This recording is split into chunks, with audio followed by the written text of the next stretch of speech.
दुबळ्यांची मुले, जिच्यामुळे शिकली दुबळ्यांची मुले, ती ज्ञान दाती ती ज्ञान ज्योती सावित्रीबाई फुले. सूर्याप्रमाणे तेज दिसणारे व्यासपीठ, चंद्राप्रमाणे शीतल छाया देणारे गुर्जन आणि चांदण्याप्रमाणे चमकणाऱ्या माझ्या मित्रमैत्रिणींनो, माझे नाव कावेरी गणेश लांडगे. आज मी आपणासमोर क्रांतिज्योती सावित्रीबाई फुले यांची यशोगाथा सांगण्यास उभी आहे. सर्वप्रथम सावित्रीबाई फुले यांना माझे त्रिवार वंदन. ज्ञानज्योती सावित्रीबाई फुले या भारतातील पहिल्या महिला शिक्षिका होत्या. त्यांचा जन्म 3 जानेवारी 1831 रोजी सातारा जिल्ह्यातील नायगाव येथे झाला.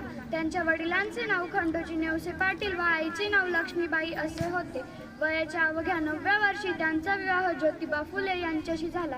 ज्योतिबांनी त्यांना लिहायला वाचायला शिकवले.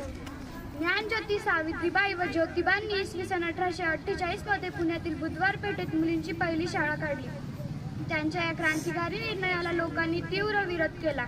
लोक त्यांच्यावर शेण, चिखल, दगड फेकत, पण त्या डगमगल्या नाहीत. त्यांनी शिकवण्याचे काम चालूच ठेवले.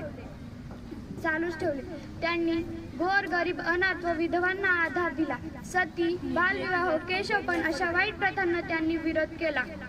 काव्य फुले, बावनकशी, सुबोध, रत्नाकर यासारखे काव्यसंग्रह लिहून समाज जागृती केली. ज्योतिरावांच्या अनेक कार्यात या माऊलीने मोलाचे सहकार्य केले. अशा माऊलीस माझे कोटी कोटी प्रणाम, कोटी कोटी प्रणाम.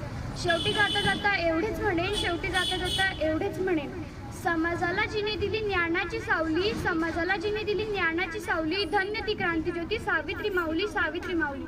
एवढे बोलून माझ्या भाषणाला पूर्ण विराम देते. जय ज्योती, जय क्रांती.